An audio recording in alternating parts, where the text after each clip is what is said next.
ഇന്ന് കണ്ട മൂന്നാമത്തെ സിനിമയാണ് ബാഗി 4. എല്ലാ സിനിമയും 2.5 മണിക്കൂറുണ്ട്. ഒന്ന് ആലോചിച്ച് നോക്കിയേ, ഒരു ദിവസം 3 സിനിമ കണ്ട് കഴിയുമ്പോൾ തന്നെ എത്ര നേരമാണെന്ന്. അപ്പോൾ സിനിമകളൊക്കെ 2.5 മണിക്കൂർ തന്നെ വേണമെന്ന് ആർക്കാണ് ഇത്ര നിർബന്ധമൊന്നും മനസ്സിലാവുന്നില്ല. എല്ലാം ഇംഗ്ലീഷ് സിനിമകളൊക്കെ പോലെ 1.5 മണിക്കൂർ, മാക്സിമം പോയി കഴിഞ്ഞാൽ 2 മണിക്കൂർ, അതിനകത്തേക്കായിട്ടൊക്കെ ഒതുക്കണം. അപ്പോൾ ഈ ബാഗി സീരീസ് ഞാൻ പറഞ്ഞ പോലെ തന്നെ എല്ലാ സിനിമയും ഓരോരോ സൗത്ത് ഇന്ത്യൻ പടങ്ങളുടെ റീമേക്ക് ആയിരിക്കും. ആദ്യത്തെ പടം പ്രഭാസിന്റെ വർഷം റീമേക്ക് ആയിരുന്നു. പിന്നെ ക്ഷണം റീമേക്ക് ചെയ്തിരുന്നു. പിന്നെ തേർഡ് ഫിലിം ആയിരുന്നു ഒരു തമിഴിലേക്ക് പോയത്, തമിഴ് വേട്ടൈ. ഈ സിനിമ 555 റീമേക്കാണ്, ഭരത്തിന്റെ. ഈ 555 പിന്നെ വിശാലിന്റെ സമർ, ഇതെല്ലാം ഒരേപോലുള്ള ഒരു ഐഡിയയിലൊക്കെ വരുന്ന പടമാണ്. അപ്പോൾ എനിക്ക് അറിയില്ലായിരുന്നു ആക്ച്വലി 555 റീമേക്ക് ആണെന്നുള്ളത്. പടം തുടങ്ങി കുറച്ച് കഴിഞ്ഞപ്പോൾ തന്നെ ഇതല്ലേ എന്നുള്ളൊരു ചിന്ത വന്ന് ജസ്റ്റ് ഒന്ന് വിക്കിപീഡിയ നോക്കിയപ്പോഴേക്കും കാര്യം മനസ്സിലായി. ഇപ്പോൾ വിക്കിപീഡിയ എന്ന് പറയുന്നത് ഭയങ്കര സ്പോയിലറാണ് കേട്ടോ. കാരണം ഈ പടത്തിന്റെ കാര്യത്തിലല്ല, ലോകയുടെ വിക്കിപീഡിയ പേജ് എന്നൊക്കെ പറയുന്ന പടം കാണാത്തവരുണ്ടെന്നുണ്ടെങ്കിൽ എല്ലാ സ്പോയിലറും അതിനകത്തുണ്ട്. ഇപ്പൊ ഈ ബാഗി 4ന്റെ കാര്യം പറയുകയാണെന്നുണ്ടെങ്കിൽ, നമ്മൾ ഈ ബാഗി എന്ന് പറയുന്ന സിനിമയ്ക്ക് ടിക്കറ്റ് എടുക്കുന്നതിനകത്ത് വരുന്ന ഹ്യൂമൻ ഇമോഷൻ കണ്ട് നമുക്ക് കരയാനോ, അല്ലെങ്കിൽ അതിനകത്തുള്ള ഗംഭീര സ്ക്രീൻ പ്ലേ ആയിരിക്കും, ഭയങ്കര ക്ലാസ് പടമായിരിക്കും, അങ്ങനെയുള്ള ഒരു മൈൻഡ് സെറ്റിലല്ല നമ്മൾ ബാഗി എന്ന് പറയുന്ന പടത്തിന്, അല്ലെങ്കിൽ ടൈഗർ ഷ്രോഫിന്റെ പടങ്ങൾക്ക് നമ്മൾ ടിക്കറ്റ് എടുക്കുന്നത്. നമുക്ക് നല്ല കിഡിലനായിട്ടുള്ള അടി കാണണം. ഇതേ സംഭവം ഈ പടത്തില് പെർഫോമൻസ് വൈസ് പറയുകയാണെന്നുണ്ടെങ്കിൽ ടൈഗറിന് ലിമിറ്റേഷൻ ഉണ്ട് ആക്ടിങ്ങിൽ. നമുക്ക് എല്ലാവർക്കും അറിയാവുന്നതാണ്. കാരണം ഒരു പരിധി വിട്ട് പുള്ളിക്ക് ആ ഇമോഷനും കാര്യങ്ങളൊന്നും കാണിക്കാൻ പറ്റില്ല. പക്ഷെ ആക്ഷന്റെ കാര്യത്തിലാണെങ്കിലും ഡാൻസിന്റെ കാര്യത്തിലാണെങ്കിലും പുള്ളിക്ക് അങ്ങനെയുള്ള ഒരു സംഭവമൊന്നുമില്ല. ഇതിൽ ബാക്കിയുള്ള ബാഗി സിനിമകളൊക്കെ വെച്ചിട്ട് ഈ സിനിമയുടെ പ്രത്യേകത എന്താണെന്ന് വെച്ചിട്ടുണ്ടെങ്കിൽ, ഈ ആനിമൽ കണ്ടിട്ടോ അല്ലെങ്കിൽ മാർക്കോ പോലുള്ള സിനിമകളൊക്കെ കണ്ടിട്ടോ ആണെന്ന് അറിയില്ല, ഇവർ ഓവർ ദ ടോപ്പ് വയലൻസ് ആണ് ഈ പടത്തിലുള്ളത്.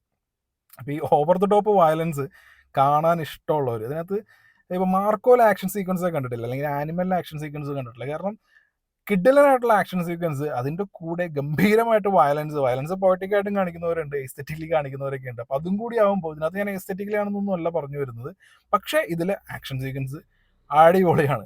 കാരണം ടൈഗർ അതിനകത്ത് ഇന്റർവെല്ലിന് തൊട്ട് മുമ്പോൾ വരുന്ന ഒരു ആക്ഷൻ സീക്വൻസ് വരുന്നുണ്ട് കുറെ ആളുകളായിട്ട്. അതൊരു ആനിമലിൽ വരുന്ന ആ ഒരു സീക്വൻസിന്റെ സെയിം കോപ്പി തന്നെയാണ്. എനിക്ക് ആനിമലാണ് ആ പടത്തിൽ ഓർമ്മ വന്നത്.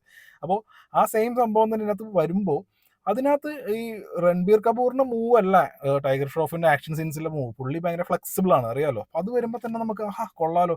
ആ ഒരു സീക്വൻസിന് കണ്ടപ്പോൾ തന്നെ എനിക്ക് വേറെ ഒന്നും എക്സ്പെക്ട് ചെയ്യില്ല. ഈ പടത്തിൽ എന്തെങ്കിലും ഒരു നല്ലൊരു ഫൈറ്റ് സീക്വൻസ് വേണമെന്നുള്ളൊരു മാത്രം എൻ്റെ മനസ്സിലുണ്ടായിരുന്നുള്ളൂ. അത് എനിക്ക് ഇന്റർവെല്ലിന് തൊട്ട് മുമ്പ് തന്നെ എനിക്ക് കിട്ടി.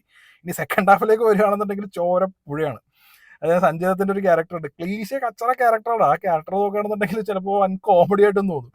എന്നാൽ ഈ സീനിൽ വരുന്നത് പുള്ളി പിന്നെ അങ്ങോട്ട് ചോരപ്പുഴയാണ്. അപ്പോഴാണ് നമ്മളുടെ ഈ നേരത്തെ പറഞ്ഞത്, ഈ ഇന്റർവെല്ലിന് മുമ്പ് വരുന്ന ആ ഒരു ഫൈറ്റിൽ നമുക്ക് ആ വയലൻസ് കാണുമ്പോൾ നമുക്ക് ഒരു രസമുണ്ട്. പിന്നീട് ഈ സഞ്ജയത്തിന്റെ സീൻസ് ഒക്കെ വരുമ്പോൾ ഇത് എന്താണ് എന്നുള്ളൊരു തോന്നൽ വരുന്നുണ്ട്. പിന്നെ ഒരു മെയിൻ സംഭവമൊക്കെ ഉണ്ട്, അത് കൂടുതൽ പറഞ്ഞിട്ടുണ്ടെങ്കിൽ സ്പോയിലർ ആവും. കാരണം ഇത് 555 റീമേക്ക് ആണെങ്കിൽ പോലും ഇതിനകത്ത് ഒരുപാട് മാറ്റങ്ങളൊക്കെ വരുത്തിയിട്ടുണ്ട്. അപ്പൊ ഇതിനകത്ത് ഹർനാസ് സന്ധു, മിസ് യൂണിവേഴ്സ് ആണ്, അറിയാലോ. പുള്ളിക്കാരുടെ മെയിൻ ആയിട്ടുള്ള ആദ്യത്തെ പടമെന്ന് തോന്നുന്നു. ഇതില് കിഡിലനാണ്, ഡബിൾ റോളാണ്. ഡബിൾ റോൾ രണ്ടും രണ്ട് ഷെയ്ഡിലാണ്. അപ്പോൾ ഈ പടത്തിലെ ഈ പുള്ളിക്കാരുടെ പെർഫോമൻസ് എന്ന് പറയുമ്പോൾ, നമ്മൾ ആദ്യമായിട്ട് സ്ക്രീനിലാണ്. കാരണം ഇതിനു മുമ്പ് വലിയ ഒരുപാട് ആക്ടിങ് ആ ഒരു എക്സ്പീരിയൻസും കാര്യങ്ങളൊന്നും ഇല്ല. പക്ഷെ വളരെ മോശമായിട്ടോ അല്ലെങ്കിൽ ഗംഭീരമെന്നോ അങ്ങനെയൊന്നും പറയാൻ പറ്റില്ലെങ്കിൽ പോലും അതിൻ്റെ ഒരു മീഡിയം ലെവലിൽ നിന്നിട്ട് പുള്ളിക്കാരി പെർഫോം ചെയ്തിട്ടുണ്ട്. കാരണം ഭയങ്കര ടഫാണ് ഇങ്ങനത്തെ റോളുകൾ ചെയ്യാനായിട്ട്.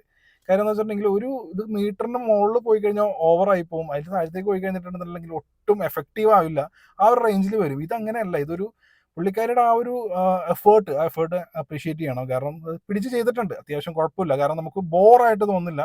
പിന്നെ ഗംഭീരമായിട്ട് ചെയ്തിട്ടുണ്ടെന്ന് അങ്ങനെയുള്ള പറയാനും ആയിട്ടില്ല. കാരണം ഫസ്റ്റ് പടം ഒക്കെ അല്ലേ, ഇനി അങ്ങോട്ട് വരുമ്പോൾ കുറച്ചുകൂടെ ആയിരിക്കും. പിന്നെ ഉള്ളത് സോനം ബാജുവയാണ്. ഞാൻ വിചാരിച്ചു ഒറിജിനൽ വേർഷനിലപ്പോൾ തന്നെ ക്യാരക്ടറൊക്കെ ആയിരിക്കും എന്നാണ് വിചാരിച്ചത്.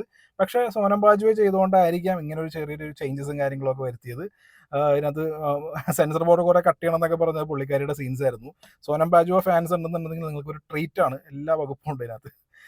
പിന്നെയുള്ള മെയിൻ ക്യാരക്ടർ എന്ന് പറയുന്നത് ശ്രേയസ് താൽപടെയാണ്. ശ്രേയസ് താൽപടെ സാധാരണ ഹൃദേശ് ദേശ്മുഖ് ആണ് റോണിയുടെ ബ്രദറായിട്ടൊക്കെ വരുന്നത്. ഇത്തവണ ഹൃദേശിന്റെ ഡേറ്റ് ചിലപ്പോൾ കിട്ടിയിട്ടുണ്ടാവില്ല, ശ്രേയസ് ആണ്. പിന്നെ ഹൃദേശിന് പോലത്തെ ഒരാൾ ചെയ്യാൻ പറ്റിയ റോളല്ല, ശ്രേയസ് ആണ് അതിനകത്ത്. ഓക്കെ. പിന്നെ ക്ലൈമാക്സിൽ ഒരു ഫൈറ്റ് വരുന്നുണ്ട്. പിന്നെ അറിയാലോ, സഞ്ജയ് ദത്ത് വേഴ്സസ് ടൈഗർ ഷ്രോഫ് എന്നൊക്കെ പറയുമ്പോൾ സഞ്ജയ് ദത്ത് പണ്ട് ഒക്കെ ആയിരുന്നു. പക്ഷെ ഇപ്പൊ പുള്ളിക്ക് പ്രായമായി. ഇപ്പൊ ടൈഗറിന് നേരെ ഹാൻഡ് ടു ഹാൻഡ് കോമ്പാറ്റ് ആ സംഭവത്തിനൊന്നും പറ്റില്ല. അതുകൊണ്ട് തന്നെ ക്ലൈമാക്സ് ഒട്ടും എഫക്റ്റീവ് അല്ല എന്ന് മാത്രമല്ല, സഞ്ജയ് ദത്തിന്റെ പോയിന്റ് ഓഫ് വ്യൂ നോക്കുമ്പോൾ വൻ കോമഡിയാണ് ക്ലൈമാക്സ്. ഓടിയിട്ട് ഇറങ്ങുമ്പോൾ നിങ്ങൾ നോക്കിക്കോ, ക്ലൈമാക്സ് പുള്ളി കാണിച്ചു കൂട്ടിയേക്കണം കഴിഞ്ഞിട്ടുണ്ടെങ്കിൽ നമുക്ക് ചിരിക്കണോ കരയണോ, എന്താണ് വല്ലാത്തൊരവസ്ഥയാണ്. അപ്പൊ അങ്ങനെയൊക്കെയുള്ള ഒരു പടമാണ്. അതായത് ഒന്നുമില്ല, നമുക്ക് കിഡിലനായിട്ടുള്ള ആക്ഷൻ, നല്ല വലിയ സീക്വൻസിൽ നല്ല വയലൻസും ഉള്ളതുകൊണ്ട് തന്നെ കാണാൻ ഒരു അനച്ചന്തമുണ്ട്.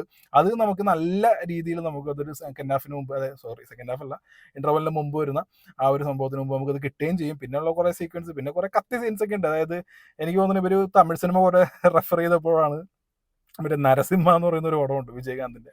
ആ വിജയകാന്തിന്റെ അദ്ദേഹം ഒരുപാട് ട്രോളുകളിലൊക്കെ വന്നിട്ടുണ്ട് ആ ഒരു സീക്വൻസ്. പുള്ളീനെ കറണ്ട് അടിപ്പിക്കാൻ നേരത്ത് ഉള്ള സീനൊക്കെ ഇല്ലേ, അതൊക്കെ അതേപോലെ തന്നെ ഇതിനകത്തും വരുന്നുണ്ട്. വൻ കോമഡിയാണ്. സെക്കൻഡ് ഹാഫിലേക്ക് നോക്കണ്ട.